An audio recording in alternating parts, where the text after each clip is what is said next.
সৈয়দনা আদম পৃথিবীতে আসলেন, এসে থাকতে শুরু করলেন। দিন গড়িয়ে রাত আসে, মাস গড়িয়ে বছর আসে, বছর যায় বছর আসে। ঠিক 940 বছর পর মালাকুল মাউত আদম আলাইহিস সালামের কাছে আসলেন, বললেন আনা মালাকুল মাউত উকিলা বিকুম, আপনাদের জন্য আল্লাহ আমাকে বানিয়েছে রূহ কবজ করতে। ও আদম, আবুল বাশার, পৃথিবীর প্রথম মানব, প্রথম নবী, আপনার সময় শেষ, রেডি হন, ইয়ন, খেলা শুরু হবে। এখনই রূহ কবজ করে নিয়ে যাব। সৈয়দনা আদম বলে, এখন আসছো কেন? আমার আরো 60 বছর বাকি আছে।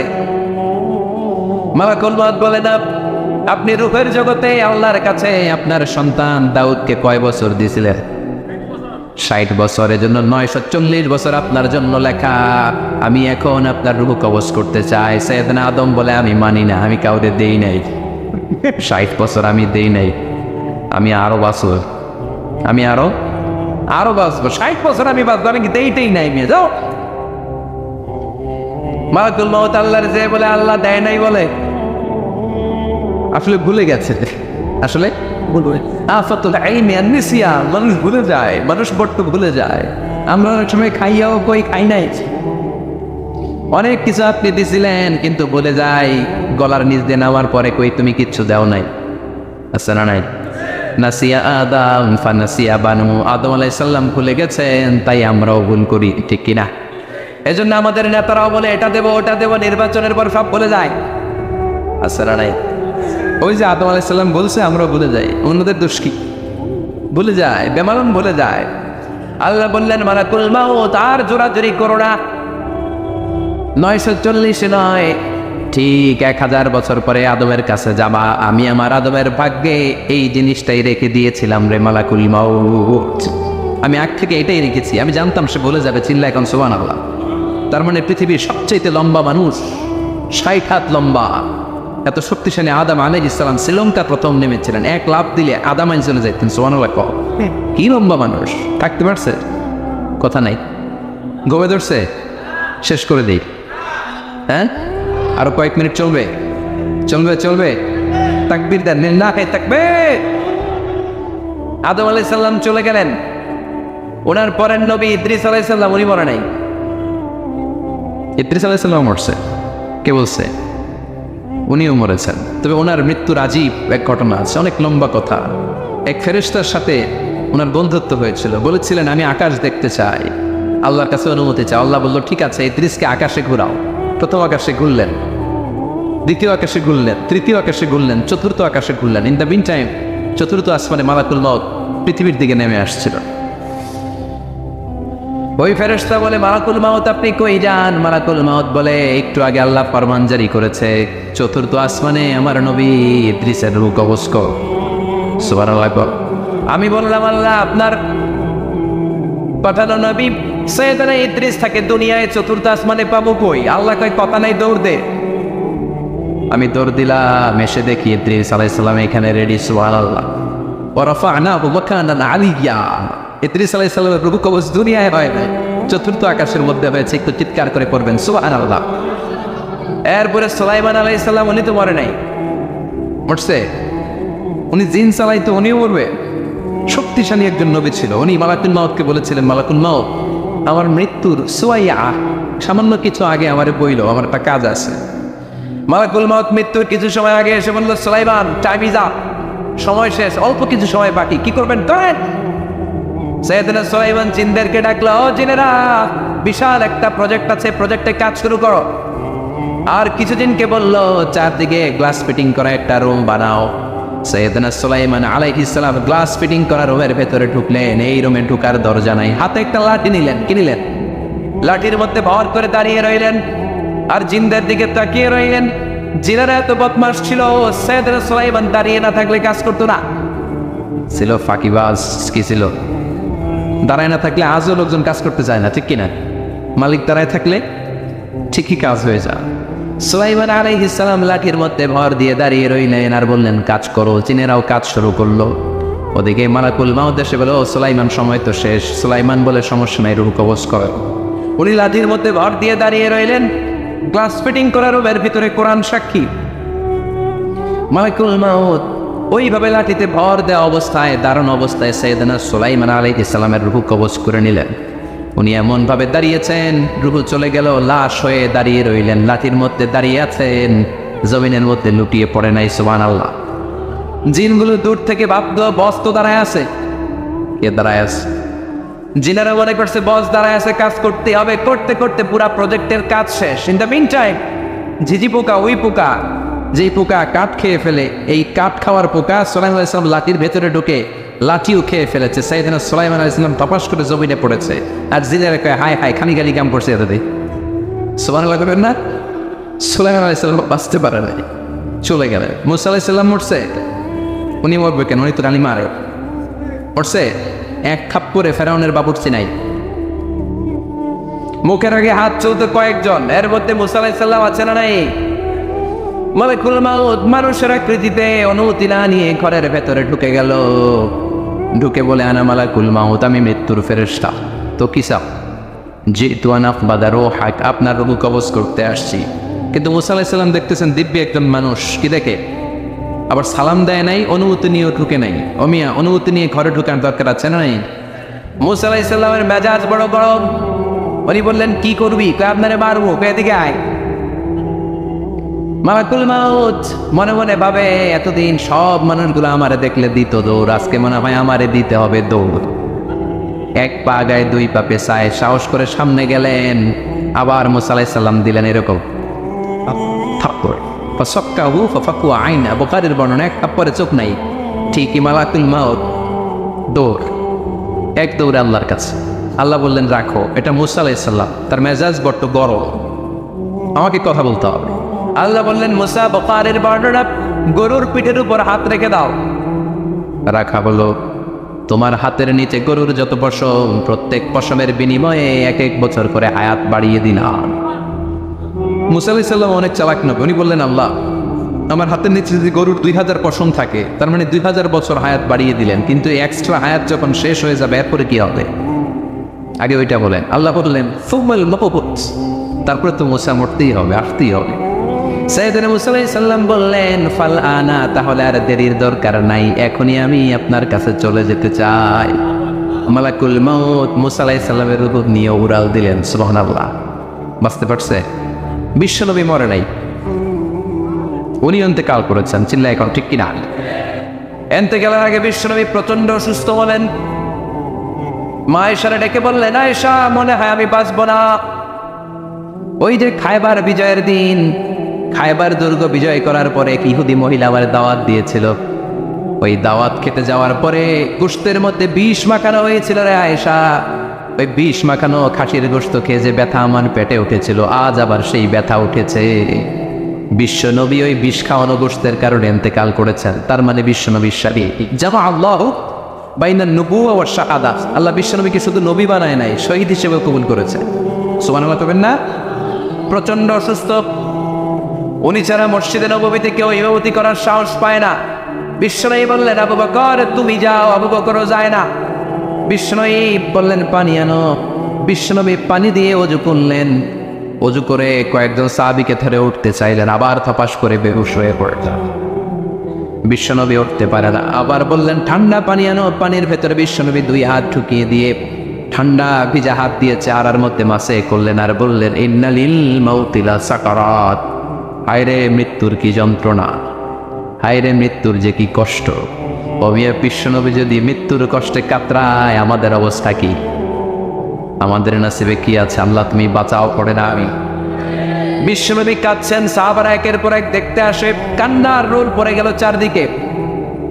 বিশ্বনবীর কলেজার টুকরা নয়নের পুটুলি সাইয়েদাতুনা ফাতিমা বিশ্বনবীর কান্না সহ্য করতে পারে না।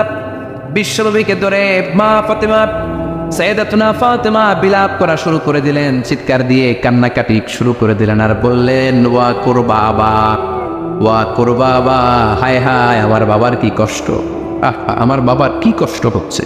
বিশ্বনবী বললেন ফাতেমা তুমি কেঁদো না, আমার কষ্ট আজকের পরে আর থাকবে না, আজকে তোর বাবার সব কষ্ট বন্ধ হয়ে যাবে। কি যেন কানে কানে বললেন, ফাতেমা আরো কেঁদে দিল। আবার কানে কানে কি যেন বললেন, ফাতেমা হেসে দিল। বিশ্বনবীর ইন্তেকালের অনেক পর মা আয়েশার কাছে ফাতেমা বললেন আমি যখন প্রথমে কেঁদেছিলাম আব্বা বলেছিল আমি আর বাঁচবো না রে ফাতেমা। আবার কানে কানে একটা কথা বলার পরে হেসেছিলাম, আব্বা বলেছিল আমার পরে আমার পরিবার বর্গের মধ্য থেকে সর্বপ্রথম তোমার সাথে আমার দেখা হয়ে যাবে রে ফাতেমা। অল্প কয়েক মাসের ব্যবধানে সাইয়েদাতুনা ফাতেমা উনিও ইন্তেকাল করলেন। বিশ্বনবী শোয়া থেকে উঠতে পারে না। এক সাহাবীকে দেখলেন মেসওয়াক করছে। বিশ্বনবী মেসওয়াকের দিকে তাকিয়ে রইলেন। বিশ্বনবীর নিথর দেহটা পড়ে আছে। আয়েশারা যে বলবে আয়েশা মেসওয়াক দাও, বলতে পারেন। মা আয়েশা বুঝতে পেরে মেসওয়াক আনলেন, বিশ্বনবীকে মেসওয়াক করিয়ে দিলেন। এবার বিশ্বনবী বললেন, ও আবু বকর শোনো, আল্লাহ আমাকে অপশন দিয়েছে। কি দিয়েছে? আল্লাহ বলেছে নবী আজীবন থাকতে চাইলে থাকেন, আর আসতে চাইলে চলে আসেন। আমি থাকতে না চেয়ে আল্লাহর কাছে চলে যাওয়ার ইচ্ছা করলাম। সাইয়েদনা আবু বকর কান্না জুড়ে দিলেন। বিশ্বনবী বললেন, আসসালাত আসসালাত, ও আমার উম্মতেরা নামাজ তরক করো না। ইন্তেকালের আগে বললেন নামাজ ছেড়ে দিও না। আর বললেন ওমা মালাকাত আইমানুকুম, তোমাদের অধীনস্থ কর্মচারীদের সাথে খারাপ আচরণ করো, ঘাম শুকানোর আগে পয়সা দিয়ে দিও। আর হাত দুটো উঁচু করে বললেন আল্লাহুম্মা ইলা রাফিকিল আলা, ও আল্লাহ আমি আপনার কাছে যেতে চাই। এই কথাটা বলে বিশ্বনবীর হাত দুইটা থপাস করে জামিনে পড়ে গেল। বিশ্বনবীও চলে গেলেন। থাকতে পেরেছে কেউ? চিন্নায় বলেন। এজন্য আমরা আল্লাহর কাছে ইমানই মৃত্যু চাই। কি মৃত্যু? আমরা উত্তম মৃত্যু চাই। চিন্নায় বলেন কি মৃত্যু? এজন্য মরণের আগে ইমান নিয়ে মরার দরকার আছে না নাই? বিশ্বনবী দোয়া করতেন আল্লাহুম্মা রযুকনা হুসনাল খাওয়াতিম, ও আল্লাহ আমাদের শেষটা যেন ভালো হয়। শেষ কথা বলি, এদিকে তাকা, মনোযোগ আছে। বলতেন আল্লাহুম্মা রযুকনা হুসনাল খাওয়াতিম, ও আল্লাহ আপনি আমাদেরকে ইমানের মৃত্যু দেন, আমাদের শেষটা ভালো করেন। কারণ সব ভালো তার শেষ ভালো। জানেন না এটা আপনারা? সব ভালো তার শেষ ভালো। আজীবন ইসলামের পক্ষে, আজীবন নামাজি মুত্তাকি, মরার আগে কাফের হয়ে মনে এরকম আছে না নাই? মরার আগে শাহবাগের মঞ্চে উঠে ভাষণ দেয় ভাইয়েরা আমার আছে না নাই? আবার আজীবন কাফের, ইসলামের বিরোধী, ইন্তেকালের আগে কালিমা পড়ে সব মাফ করায় আছে না নাই? বিশ্বনবীর শ্বশুর আবু সুফিয়ান, নাম শুনছেন? বদরের যুদ্ধে বিশ্বনবীর বিরুদ্ধে, মক্কায় বিশ্বনবীর ক্ষমাতে দেয় নাই। উহুদের যুদ্ধে বিশ্বনবীর সাথে ফাইট, খন্দকের যুদ্ধে বিশ্বনবীর সাথে মারামারি, আহজাবের যুদ্ধে কিলাকিলি, সারাটা জীবন বিশ্বনবীর সাথে মারামারি। মক্কা বিজয়, কালিমা পড়ে মুসলমান হয়েছে। গোটা জীবনে যা অন্যায় করেছে সব মাফ করে দিয়েছে কে? এজন্য আমরা আল্লাহরে বলি আল্লাহ কালিমাটা পড়তে পড়তে যেন আমরা মরতে পারি। চিৎকার করে পড়ে না আমিন। জিহাদের ময়দানে এক সাহাবা যুদ্ধ করতে লাগলেন।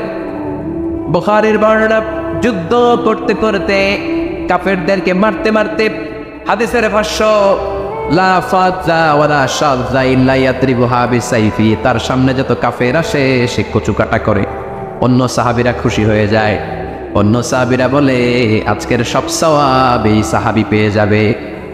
কিন্তু বিশ্বনবী হঠাৎ করে একটা কথা বললেন, ওই কথা শুনে সাহাবীরা অবাক। বিশ্বনবী বললেন হুয়া ফিন্নার, ও জাহান্নামে যাবে। কই যাবে? জিহাদের ময়দানে এক মুজাহিদ সাহাবী কাফিরদেরকে মেরে শেষ, কিন্তু বিশ্বনবী বললেন কই যাবে? কথা কয়। এক সাহাবী কয় ঘটনা কি? এত বড় মুজাহিদ ফি সাবিলিল্লাহ কেন জাহান্নামে যাবে? আমি লুকিয়ে লুকিয়ে দেখি। লুকিয়ে লুকিয়ে ওই সাহাবী দেখে মুজাহিদ সাহাবী যুদ্ধ করতে করতে কাফিরদের বিশাল একটা ঘাটির ভেতরে ঢুকে গেল। মারতে মারতে মারতে মারতে হঠাৎ এক কাফেরের আঘাতে এই মুজাহিদ সাহাবীর ডান হাতটা কাটা পড়ে গেল। এবার ডান হাত দিয়ে ফিনকি দিয়ে রক্ত বের হতে শুরু করলো। মুজাহিদ সাহাবী আর যন্ত্রণা সহ্য করতে পারে না। যন্ত্রণা সহ্য করতে না পেরে কাতরাতে কাতরাতে নিজের হাতের ছুরিটাকে জমিনের মধ্যে গেড়ে দিয়ে ছুরির উপরে ছাপিয়ে পড়ল। পেটের এই দিক দিয়ে ঠুকে ওপাশ দিয়ে বের হয়ে গেল, এফার ওপার হয়ে গেল। মানে আত্মহত্যা করলো, ঠিক কিনা? জাহান্নামী নাই? কথা কও। লুকিয়ে লুকিয়ে যে সাহাবা দেখেছে চিৎকার দিয়ে বিশ্বনবীর কাছে যেয়ে বলে আশহাদু আন্নাকা রাসূলুল্লাহ, ও নবী আপনি যে আসল নবী কোনো সন্দেহ নাই, আমি লুকিয়ে লুকিয়ে দেখেছি। ওই মুজাহিদ সাহাবা বেঁচে নাই, সে কাফেরের আঘাতে শহীদ হয় নাই, নিজের পেটে নিজে ছুরি ঢুকিয়ে আত্মহত্যা করেছে। আজীবন বিশ্বনবীর সাথী, মরার আগে জাহান্নামী। আমরা কেউ জানি না আমাদের শেষটা কেমন হবে। এজন্য আমাদের শেষটা ভালো হোক, ভেরি সেন্সিটিভ ইস্যু। আমাদের শেষটা ইমানের হোক, এখন যেমনি মাথা ঠিক আছে, বুদ্ধিমত্তার সাথে শাহাদাত বাক্যের উপর যেন আমরা মরতে পারি, আমরা পড়ি আমিন। চিল্লায় পড়েন আমিন। কি করে বুঝবেন মৃত্যুটা ভালো হলো? এক নম্বর আলামত আন-নুতকু বিশ-শাহাদা, মরার আগে আওয়াজ করে জিকির করে কেউ যদি পড়তে পারে না ইলাহা ইল্লাল্লাহু মুহাম্মাদুর রাসূলুল্লাহ সাল্লাল্লাহু, এটা হচ্ছে আলামাতু হুসনিল খাতিমা। আপনার মৃত্যুটা যে ভালো মৃত্যু হয়েছে এটার আলামত। কি মৃত্যু? সবাই বলে ভালো মৃত্যু আমরা চাই কি চাই না? ভালো মৃত্যুর এক নম্বর আলামত কালিমা পড়ে যদি মরতে পারে। বিশ্বনবী বলেন, মান কানা আখিরু কালামিহি লা ইলাহা ইল্লাল্লাহ, যে ব্যক্তির সর্বশেষ কথাটা হবে, বাক্যটা হবে লা ইলাহা ইল্লাল্লাহ, দাখালাল জান্নাহ, সে জান্নাতি হয়ে যাবে। সুবহানাল্লাহ পড়ে। এরপরে বিশ্বনবী বললেন, আল মুমিনু ইয়ামুতু বিজাবি ইরকিল জাবিন, মুমিন যখন মারা যায় তার কপাল ঘেমে যায়। সুবহানাল্লাহ পড়ে।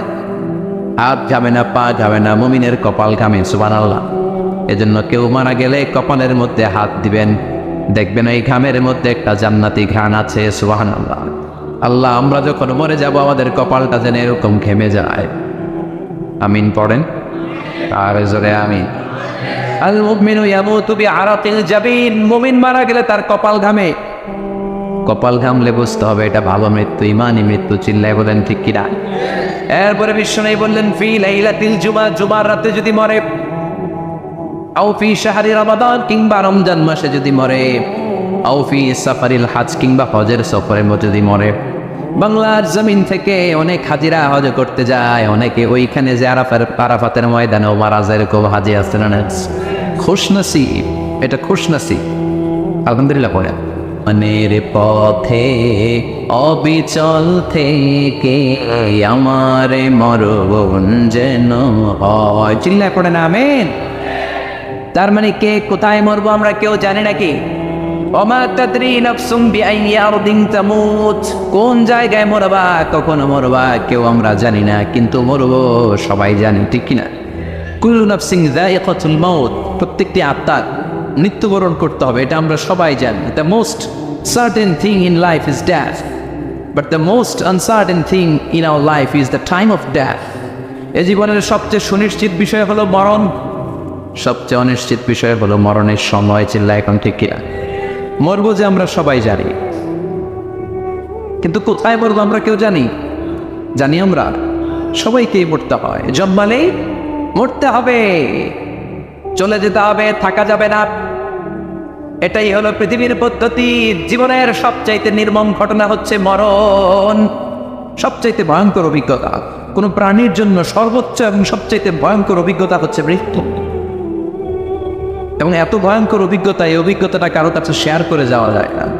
মরার সময় কেউ বলে যেতে পারছিল আমার মরতে এমন লাগছে, কইতে পারছে? কেমন লাগছে বলতে পারে? বলা যায় না। তার আগেই চলে যেতে হয় শৈশব, কৈশোর, যৌবন, বার্ধক্য, প্রৌঢ়ত্ব, বয়সের ছাপ, কালো চুল দাড়ি সাদা হয়ে যাওয়া, দাড়ি চুলের শুভ্রতা, দুর্বলতা। This is the circle of life. ছোট্ট ছিলাম, বড় হলাম, সিঙ্গেল ছিলাম, ডাবল হলাম, তারপরে বাবা হলাম, তারপরে শ্বশুর হলাম, তারপরে নানা হলাম, তারপরে চলে যেতে হবে। This is the circle of life. চিল্লায় বলেন ঠিক কিনা? এই যে মুরব্বীরা, দাড়ি পাকা মুরব্বী যারা আছে, আপনারা কি মনে করছেন মায়ের পেট থেকে মুরব্বী হয়ে বেরিয়েছিল? কিরকম বের হয়েছিল? তারাও ওয়া ওয়া করেছে, এরাও ফিডার খাইতো, এই চাচারা খায় নাই? এরাও ফিডার খেত, এরাও মায়ের বুকের দুধ খেত, এরাও ছোট্ট বাচ্চাদের মতো গরমকালে পানির মধ্যে ডুবাইতো। স্কুল ফাঁকি দিয়ে বাচ্চারা ডুবায়, আসে না নাই? ওকে এত এরকম নাই। ছোট্ট বাচ্চা ছিল, বড় হলো, বার্ধক্যে উপনীত হলো। This is the circle of life. চলে যেতে হবে। বিশ্বনবী বললেন, আমার উম্মতি মা বাইনা সিত্তিনা ইলা সাবঈন, আমার উম্মতের গড় বয়স হলো 60 থেকে 70। এই উম্মতের গড় বয়স কত?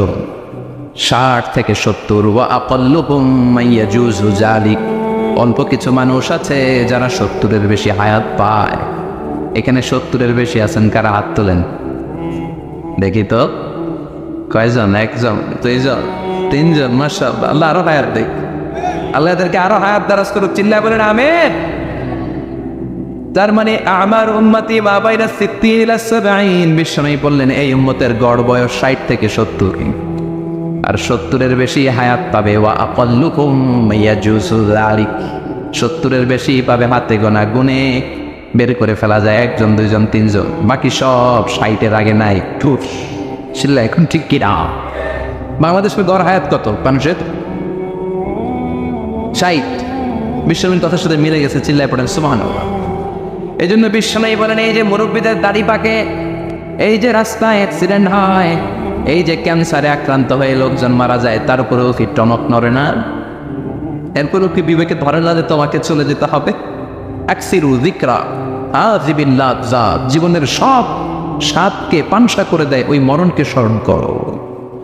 মরণকে স্মরণ করলে জাহান্নাম বরণ করা লাগে না, চিল্লায় বলেন ঠিক কিনা? আবার আল্লাহ বললেন গোলাম, স্পেশাল একজন ফেরেশতা আমি মরণের জন্য সিলেক্ট করলাম, নাম মালাকুল মাউত। তাকে আমরা আজরাইল বলে চিনি। এই মালাকুল মাউত তার বাহিনী নিয়ে নির্ধারিত টাইমে গোটা বিশ্বের সব মানুষের রূহ কবজ করে। অন টাইম নাকি দেরি করে? মালাকুল মাউত আগেও আসে না, পরেও আসে না। সুবহানাল্লাহ পড়ে। সাইয়েদনা সুলাইমান আলাইহিস সালাম জামানাতে ওনার এক ওয়াজির ছিল, মন্ত্রী। ওই মন্ত্রীকে নিয়ে উনি বৈঠক করতেন। ওনার সময় উনি মালাকুল মাউতের সাথে বৈঠক করতেন। শুনতেছেন? আপনাদের মনোযোগ আছে তো? উনি বৈঠকে বসেছেন, মালাকুল মাউতও বসা, ওয়াজিরও বসা। হঠাৎ মালাকুল মাউত ওয়াজিরের দিকে বড় বড় চোখ করে তাকাচ্ছে। বড় বড় চোখ করে তাকানোতে ওয়াজির ভয় পেয়েছে। হঠাৎ মালাকুল মাউত চলে গেল। ওয়াজির বলে, ও সুলাইমান আলাইহিস সালাম, এই যে লোকটা বড় বড় চোখ করে আমার দিকে তাকালো, এটা কে? সাইয়েদনা সুলাইমান বলে, হাদা মালাকুল মাউত। যে বর্ণনাটা বলছে এটা হাদিস না, এটা হচ্ছে ইসরাইলিয়া, জিউস ট্রেডিশন। কোরআন হাদিসের সাথে কোনো দ্বন্দ্ব নাই, তাই বর্ণনা করা যাবে। বিষ্ণু বলেছেন বাল্লিগু আন্নি ওয়ালাউ আয়া। আবার বলেছেন ওয়া হাদ্দিসু আন বনি ইসরাইল ওয়ালা হারাজ, বনি ইসরাইলের ট্রেডিশন বর্ণনা করো, জিউস ট্রেডিশন বর্ণনা করো, এতে কোনো সমস্যা নাই। ওয়াজির বলে, ও সাইয়েদনা সুলাইমান, বড় বড় চোখ করে যে তাকালো লোকটাকে? সাইয়েদনা সুলাইমান বলে, হাদা মালাকুল মাউত, এটা মৃত্যুর ফেরেশতা। ওয়াজিরের কলিজায় পানি নেই। এটা কি ফেরেশতা? শুনে তো পিলে চমকে গিয়েছে। কয়টি? মালাকুল মাউত তো আমার চিনা বলেছে, বাড়ি চিনে ফেলছে আমার খবর আছে।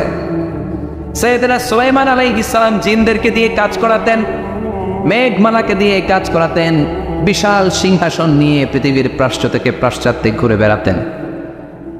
সাইয়েদনা সুলাইমানকে ওয়াজির বলে, ও সুলাইমান, মেঘমালাকে আদেশ করে দেন আমি আর এই ফিলিস্তিনের ভূখণ্ডে থাকতে চাই না। আকাশের মেঘমালার উপরে আমারে বসিয়ে দেন, আর বলে দেন আমার নিয়ে যেন আকাশের মেঘমালা হিন্দুস্তানের ওই দূর পর্বতে রেখে আসে। আকসা আল হিন্দ, হিন্দের সবচেয়ে দূরবর্তী জায়গায় যেন আমার রেখে আসে। সাইয়েদনা সুলাইমান বললেন, আকাশের মেঘ যাও, আমার ওয়াজিরকে নিয়ে হিন্দুস্তানের একটা উপদ্বীপে রেখে আসো। রেখে আসা হলো। কিছুক্ষণ পর মালাকুল মাউত সাইয়েদনা সুলাইমানের কাছে হাজির। সাইয়েদনা সুলাইমান বললেন, ও মালাকুল মাউত, কই ছিলা? একটু আগে হিন্দুস্তান থেকে আপনার ওয়াজিরের রূহ কবজ করে আসছি। সুবহানাল্লাহ পড়ে। এটা আবার কেমন কথা, তুমি ওইখানে গেলা কেন? কয় রব্বুল আলামিন কিছুক্ষণ আগে আমার কাছে পয়গাম পাঠিয়েছে, যাও সাইয়েদনা সুলাইমানের ওয়াজিরের রূহটা কবজ করো। কবজ করার জায়গা হলো হিন্দুস্তানের উপদ্বীপ। কোন জায়গায়? মালাকুল মাউত এসে দেখে সুলাইমান নবীর সাথে মিটিং করে। ওয়াজির কার সাথে মিটিং করে? সুলাইমান নবীর সাথে। কিন্তু ফরমানে লেখা রূহ কবজ করতে হবে কোথায়? হিন্দুস্তানে। সুবহানাল্লাহ করবেন না? এই জন্য বড় বড় চোখ করে আমি তাকিয়েছি, আর মনে মনে ভাবলাম টাইম তো নাই, কারণ মৃত্যু তো অন টাইমে হতে হয়, এখনই ওর রূহ কবজ করতে হবে। কেমন করে ওইখানে যাবে আমি জানি না, আমি আগে চলে যাই। মালাকুল মাউত চলে গেল, যে দেখে ওই জায়গায় ওয়াজির হাজির। সাথে সাথে রূহ কবজ করে আল্লাহর কাছে চলে গিয়েছে। পড়েন সুবহানাল্লাহ। এই জন্য আল্লাহ বললেন, মালাকুল মাউত আমি নির্ধারণ করে দিয়েছি, পৃথিবীর প্রতিটি মানুষ মালাকুল মাউতকে দেখবে, চাক্ষুষ দেখবে, ভালো হলেও দেখবে, খারাপ হলেও দেখবে। কার কথা? ভালো মানুষ যদি হয়, আল্লাহওয়ালা যদি হয়, ইসলাম প্রিয় যদি হয়, ডানপন্থী যদি হয়, মৃত্যুর সময় মালাকুল মাউত আলা সূরাতি শাবিন আলা আহসানি সূরা, একজন যুবকের আকৃতিতে চমৎকার তবতবে সাদা একটা জুব্বা পরে জান্নাত থেকে জান্নাতি কাপড় নিয়ে হানুত মিন হানুতিল জান্নাত, জান্নাতের সুগন্ধি নিয়ে মুমূর্ষু রোগীর মাথার সামনে এসে বসে যায় আর দেহটার ইঙ্গিত করে বলে, ইয়া আইয়াতুহান নাফসুত তাইয়্যিবা, ও পবিত্র আত্মা। আরেক বর্ণনায় এসেছে, ইয়া আইয়াতুহান নাফসুল মুতমাইন্না, ও প্রশান্ত আত্মা, উখরুজি ইলা মাগফিরাতিম মিনাল্লাহ, আল্লাহর ক্ষমার দিকে বের হয়ে আসো। উখরুজি ইলা মাগফিরাতিম মিনাল্লাহি ওয়া রিদওয়ান, আল্লাহর ক্ষমার সন্তুষ্টির দিকে রুহুটা বের হয়ে আসো।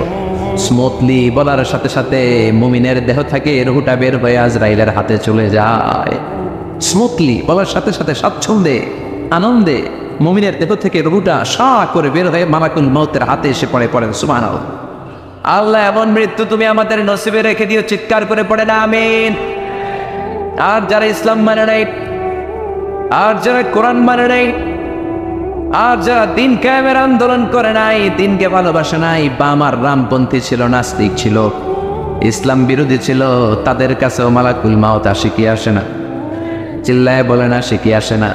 তাদের কাছেও আসে, কিন্তু আলা সওয়াতি আকবাহি রাজুল, একজনের চেহারা যত ভয়ঙ্কর হতে পারে, যত নিকৃষ্ট হতে পারে, এরকম ভয়ঙ্করতম নিকৃষ্ট দুর্গন্ধওয়ালা একটা চেহারা নিয়ে আসে। রিজলাহু ফিল আরদ, পা থাকে জমিনে, রাসুহু ফিস সামা, হাদিসের বর্ণনা, পা দুইটা জমিনে, মাথা আকাশে।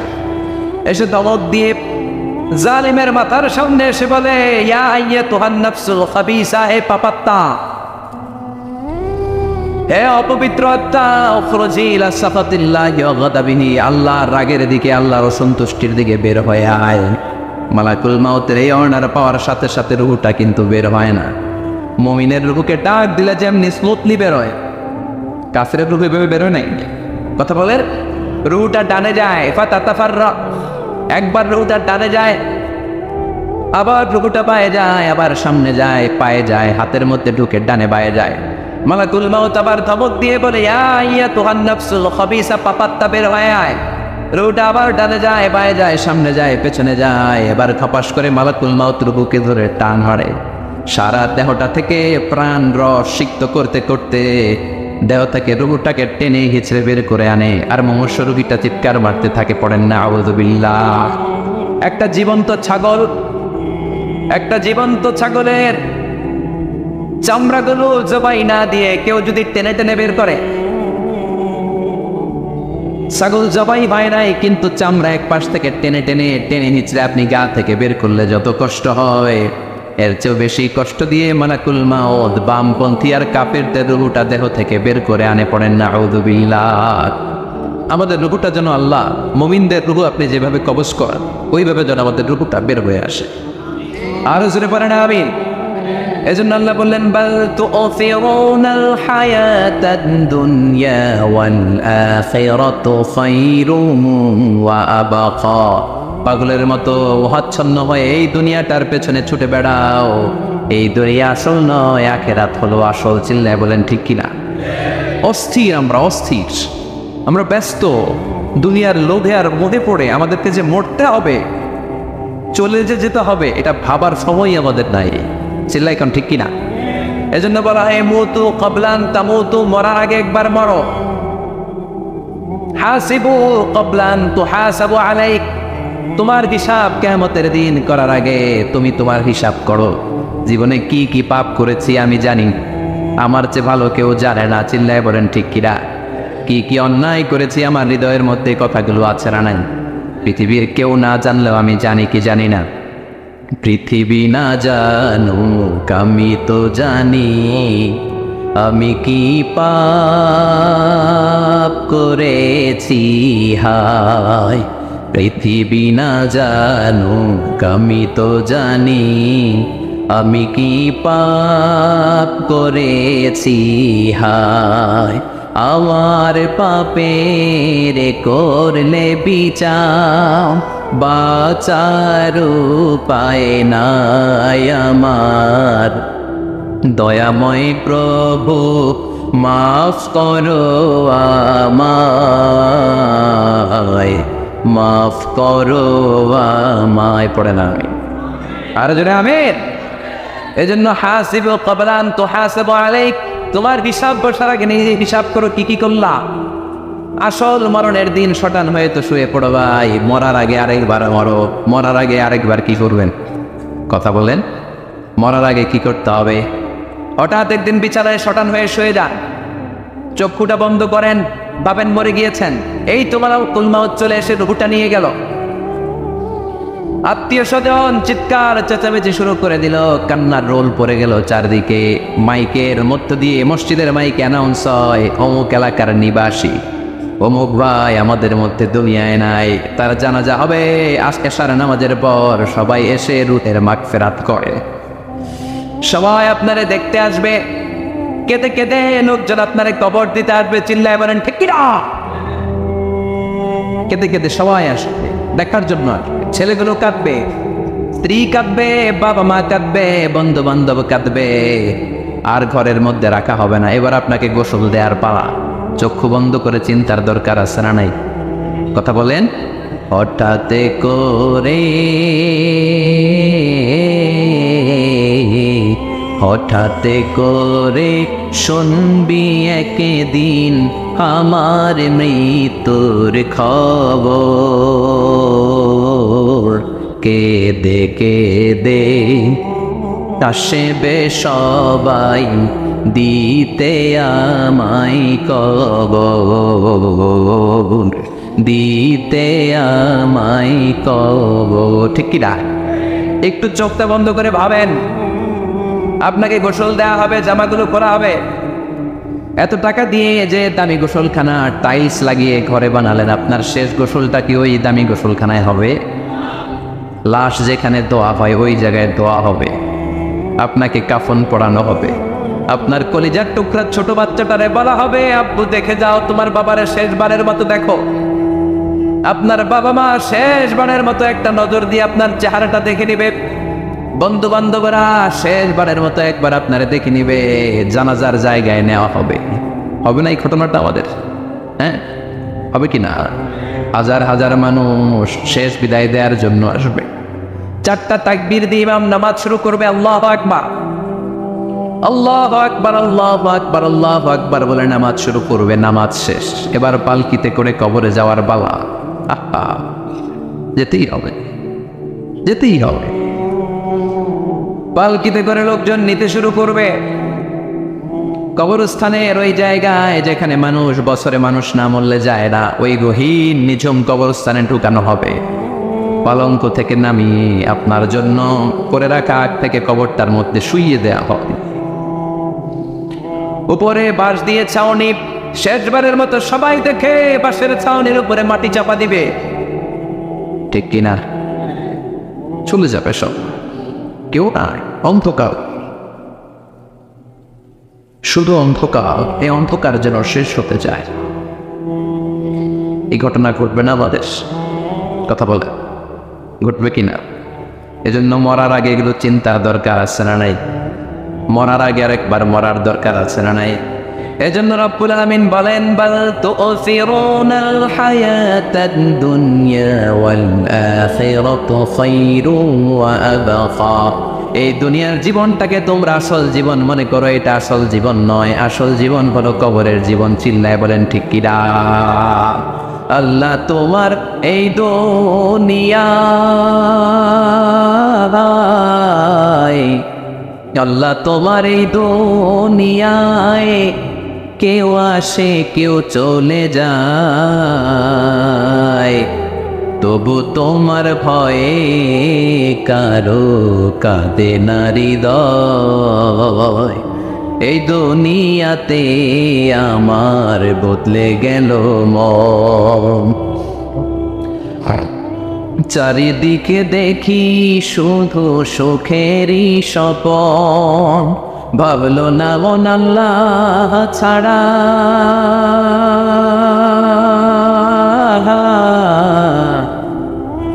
ভাবলো না মন আল্লাহ ছাড়া নেই কোনো উপায়, তবু তোমার ভয়ে কারো কাঁদে না হৃদয়। ঠিক কিনা? আসে আর চলে যায়। প্রতিদিন মাইকে অ্যানাউন্স শুনি, অমুক এলাকার অমুক লোক নাই, দাদা গেল, বাবা গেল, বড় ভাই গেল, আত্মীয় স্বজন গেল, আমাকেও যেতে হবে, এই চিন্তা মাথায় নাই, চিল্লা এখন ঠিক কিরা। এজন্য লাইফটা হলো one time, one chance, second কোনো চান্স আপনাকে দেয়া হবে নাকি? কাফেররা বলবে ইয়া রাব্বি আরেকটা সুযোগ দেন, লাউ আন্না লানা কাররা ইয়ানি মাররা, আল্লাহ আরেকটা সুযোগ যদি পেতাম দুনিয়াতে ভালো করে আসতাম। আল্লাহ বলবেন ইন্নাহা কালিমাতুল কাইলুহা, এটা শুধু তাদের মুখের কথা, তাদেরকে আবার সুযোগ দিলেও তারা কিচ্ছু করবে না, চিল্লা এখন ঠিক কিরা। এজন্য একটা চান্স আমরা পেয়েছি, এই দুনিয়ার ওয়ান চান্সে আমরা ভয় পাবো একজনকে, চিল্লায় বলেন তিনি কে? এজন্য যেতে আমাদেরকে হবে, এই মরণ থেকে পালানোর কোনো সুযোগ কেউ পালাতে পারে নাই। এই মরণ হলো আখিরাতের প্রবেশদ্বার। মরণ নামক পালকিতে চড়ে আমরা কবরের ভেতরে ঢুকি। মরণ হলো প্রথম পর্ব, কবর হলো দ্বিতীয় পর্ব, যেরকম ঠিক কিনা। এজন্য বিশ্বনবী বললেন আল কবর রাউদাতুম মিন রিয়াদিল জান্নাহ ওয়া হুফরাতুম মিন হুফারিন নার। কবর হলো কারো জন্য জান্নাতের বাগান, কারো জন্য জাহান্নামের গর্ত। আমরা বলি আল্লাহ আমাদের কবরটারে জান্নাতের বাগান বানাও, আর জোরে পড়েন আমিন। আবার বিশ্বনবী বললেন ইন্নাল কবরা আউয়াল মানজিল মিন মানাজিলিল আখিরাহ। কবর হলো আখিরাতের মঞ্জিলগুলোর প্রথম মঞ্জিল। আখিরাতে একটার পর একটা অনেকগুলো স্টেশন আপনাকে পার হতে হবে। প্রথম স্টেশনটার নাম হলো কবর। প্রথম স্টেশনের নাম কি? এই কবর নামক স্টেশনে যদি আপনি মাফ পেয়ে যান, সামনের সব স্টেশনগুলোতে মাফের ব্যবস্থা করবে কে? আল্লাহ। আর কবর নামক স্টেশনে যদি ধরা খেয়ে যান, আপনার মায়ের আসানা নেই। লাশটাকে যখন রাখা হয়, লাশটা চিনে কে আমারে রাখলো, কে আমাকে ধৌত করলো, কে আমারে কাফন পড়ালো। এজন্য বিশ্বনবী বলেছেন মৌরশের সামনে বসে বসে পড়ো লা ইলাহা ইল্লাল্লাহু মুহাম্মাদুর রাসূলুল্লাহ লাকিনু মাউতাকুম। লা ইলাহা ইল্লাল্লাহ, মৌরশের সামনে দাঁড়িয়ে দাঁড়িয়ে পড়ো লা ইলাহা ইল্লাল্লাহ। এই লা ইলাহা হচ্ছে জীবিতদের জন্য কালিমা, আর আমরা মরার পরে এই জিকির করি, ঠিক না? আমাদের দেশের অনেক জায়গায় লাশ নিয়ে কবরে যাওয়ার সময় লা ইলাহা পড়ে না। না, এটা আগের জিকির, মরার আগের জিকির। মরার আগে আপনাকে অ্যানাউন্সমেন্ট দিতে হবে আল্লাহ ছাড়া কোনো ইলাহ নাই, বিশ্বনবী হচ্ছেন শেষ নবী এবং রসুল, চিল্লায় বলেন ঠিক কিনা। লাশটাকে যখন রেখে দেওয়া হয়, বিশ্বনবী যত মানুষকে কবরে রেখেছে তারপরে দাঁড়িয়েছেন আর বলেছেন ইস্তাগফিরু লিআখিকুম, তোমার ভাইদের জন্য তোমরা দোয়া করো, ফাইন্নাহু আনা ইউসাল, এখনই তাকে কবরে সোয়াল করা হবে। কবরে প্রশ্ন আসছে না নাই? কথা বলেন। বিশ্বনবী খাদিজাতুল কুবরা, ওনার প্রথম স্ত্রী খাদিজাতুল কুবরা তাহেরাকে কবরের মধ্যে রেখে দিয়ে কাঁদতে শুরু করলেন, চোখের পানি ছেড়ে অনেক দোয়া করলেন। দোয়া শেষে সব সাহাবারা ঘরে ফিরে যায়, বিশ্বনবী যায় না। সাইয়েদনা আবু বকর বললেন ও নবী চলেন ঘরে যাই, অনেক তো দোয়া করলেন। বিশ্বনবী বললেন আবু বকর তুমি যাও, আমি যাব না। এইটা সাধারণ মহিলা না, এটা বিপদের দিনের সঙ্গিনী খাদিজা। মক্কায় যখন আমার কেউ ছিল না, খাদিজা আমারে বলে নাই। 3 বছর কাফিররা আমাকে জেলখানায় বন্দি রেখেছিলাম, শিয়াবে আবি তালেবের জেলখানা। আমার স্ত্রী ওই জেলখানার জীবনেও আমার ছাড়ে নাই, আমার সাথে 3 বছর খাদিজাও জেল খেটেছে। এই একটাই মহিলা, যেই মহিলাকে আল্লাহ আরশের উপর থেকে সালাম দিয়েছে, মহিলাটার নাম খাদিজা। আল্লাহু আকবার। আমার সব সন্তান আল্লাহ খাদিজার পেট থেকে দিয়েছে। ফাতেমাতুজ জোহরা খাদিজার মেয়ে, জাইনাব খাদিজার মেয়ে, উম্মে কুলসুম খাদিজার মেয়ে, রুকাইয়া খাদিজার মেয়ে, আবুল কাসেম বিশ্বনবীর ছেলে খাদিজার ছেলে, আব্দুল্লাহ যাকে তাইয়্যিব এবং তাহের নামে আমরা চিনি, সেও খাদিজার ছেলে। সুবহানাল্লাহ। ও আবু বকর, আমার এই কলিজার টুকরা প্রিয়তমা খাদিজারে রেখে দিয়ে কেমনে বাসায় যায়? তুমি যাও, আমি দাঁড়িয়ে থাকবো। এখনই মুনকার নাকির এসে খাদিজারে প্রশ্ন করবে, আমি দেখবো খাদিজা উত্তর দিতে পারে কিনা। আর প্রশ্নের উত্তরে যদি ভুল করে ফেলে, কবরের উপর থেকে আমি নিজে প্রশ্নের উত্তর দিয়ে দেব। সাইয়েদনা জিবরাইল বললেন নবী আপনারা দাঁড়িয়ে থাকার দরকার নাই, আবু বকরের সাথে করে চলে যান। আল্লাহ জানিয়ে দিয়েছে খাদিজার কবরের প্রশ্নে যদি কোনো সমস্যা হয়, আরশের উপর থেকে খাদিজার প্রশ্নের জবাব আল্লাহ নিজে দিয়ে দিবে। এজন্য কবরের আযাব থেকে বিশ্বনবী পানাহ চেয়েছেন। বিশ্বনবী বলেছেন আল্লাহুম্মা ইন্না নাউযু বিকা মিন আযাবিল কবর। ও আল্লাহ, কবরের আযাব থেকে তুমি আমাদেরকে বাঁচাও, পড়েন আমিন। কবরে মুমিনদেরকে 4টা প্রশ্ন করা হবে, কাফিরদেরকে 3টা প্রশ্ন। চিৎকার করে বলেন মুমিনের প্রশ্ন কয়টা? আর জোরে বলেন। প্রথম প্রশ্ন মার রব্বুক, তোর রবের নাম কি? আমরা কি বলবো? আল্লাহ আমারে রব, এই রবি আমার সব, দমে দমে তনু মনে তারি অনুভব। আল্লাহ আমারে রব, এই রবি আমার সব। পড়েন আমিন। দ্বিতীয় প্রশ্ন, আমার দিন উত্তর, দিনের নাম কি, ধর্মের নাম কি? তৃতীয় প্রশ্ন, মান হাযার রাজুল, এই লোকটাকে কে? আমরা বলবো মুহাম্মদ সাল্লাল্লাহু। তিনটা প্রশ্নের উত্তর যখন আপনি কবরে করে দিতে পারবেন, অতিরিক্ত একটা প্রশ্ন, ওয়ামা ইলমু, এই যে তিনটা প্রশ্নের উত্তর পাল্লা, কেমন করে উত্তর জানলা? কোত্থেকে শিখেছ? নকল করে আনছো কাফনের কাপড়ে? পরীক্ষা বলে নকল আছে না নেই? হাতে নকল আছে না? পায়ে নকল, মোজার ভিতরে নকল আছে না নেই? মোবাইলে নকল আছে না নাই? নকল থেকে আল্লাহ তুমি বাঁচাও। আরো আসতে কেন আমি? কিভাবে জানলা? কেমন করে তিনটা প্রশ্নের উত্তর শিখলা? What is the source of your knowledge? তথ্যসূত্র কি? আপনাকে বলতে হবে আমি যেই কিতাবটা থেকে শিখেছি কিতাবটার নাম কি। চিল্লায় বলেন কিনা? এই কিতাবটা হলো কোরআন। আপনাকে বলতে হবে কোরআন থেকে আমি শিখেছি, বিশ্বনবীর হাদিস থেকে আমি শিখেছি। চারটা প্রশ্নের উত্তর যখন পারবেন, ফেরেশতারা বলবে আহলান সাহলান, খুশ আমদেদ, কংগ্রেচুলেশন, বাহ বাহ, তুমি তো চমৎকার পেরেছো। ফায়ুফসাহু লাহু কবরুহু ৭০ দিরাআন, মুমিন বান্দার কবরটা ৭০ হাত লম্বা করে দেয়া হবে। ইফতাহু লাহু বাবুন ইলাল জান্নাত, জান্নাতের দিকে তার কবর থেকে একটা দরজা বানিয়ে দেয়া হবে। জান্নাতের সুঘ্রাণ ঠান্ডা বাতাস এসে তার কবরের ভিতরে ঢুকতে শুরু করবে। ইলবাসু লিবাস মিন আহলিল জান্নাত, জান্নাতীদের পোশাক তার গায়ের মধ্যে পরিয়ে দেয়া হবে। আল্লাহু আকবার। আর বলা হবে নাম কানাউমিল আরুস, বাসর রাতে বর যেমনি কনেকে নিয়ে ঘুমিয়ে যায়, তুমিও একটা ঘুম দাও। আলহামদুলিল্লাহ পড়ে মুমিন বান্দা আনন্দের একটা ঘুম দিবে। ইসরাফিলের সিংগার আওয়াজ ছাড়া পৃথিবীর কোনো কিছুই তার আগে ঘুম ভাঙতে পারবে না। আল্লাহ আমরাও যেন সেদিন কবর একটা মজার ঘুম দিতে পারি, তুমি তৌফিক দাও। জোরে বলেন আমিন। এবার বামপন্থী নাস্তিক আর কাফেরদের পালা, ইসলাম বিদ্বেষীদের পালা, আলে ওলামাদের শত্রুদের পালা, ইসলামকে যারা বিজয়ী শক্তি হিসেবে মানতে পারে নাই তাদের পালা। চিল্লা এখন ঠিক কিনা?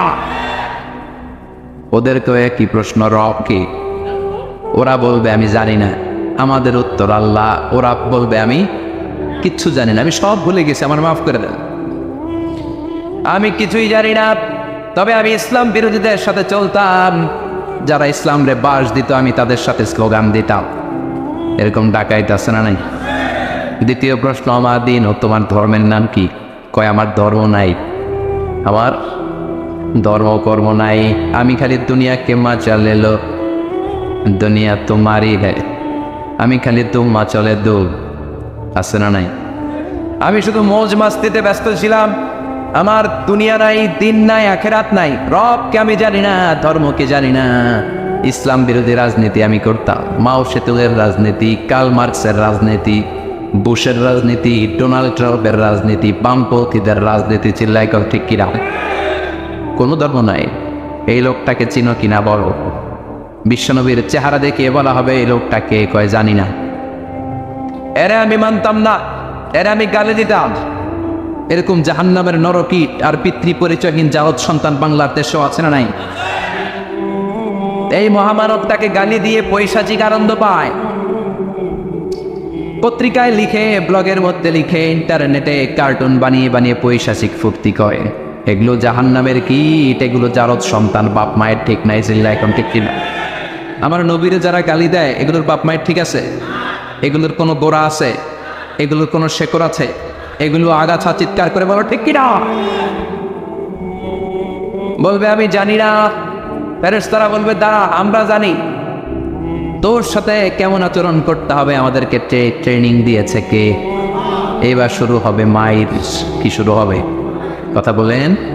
মাইর। ফায়ুদরাবু বিমা তারিকা মিন হাদিদ, লোহার হ্যামার দিয়ে শুরু হবে মাইর। এক একটা হ্যামারের বাড়িতে মাথাটা ফেটে চূর্ণ বিচূর্ণ হয়ে যাবে, দেহটা জামিনের ভেতরে ৭০ গজ ডুবে যাবে, দেবে যাবে। ওর চিৎকারে কবরস্থানটাও থারথার করে কাঁপবে। আবার জামিনকে বলা হবে ইলতাইবি, চাপা দে।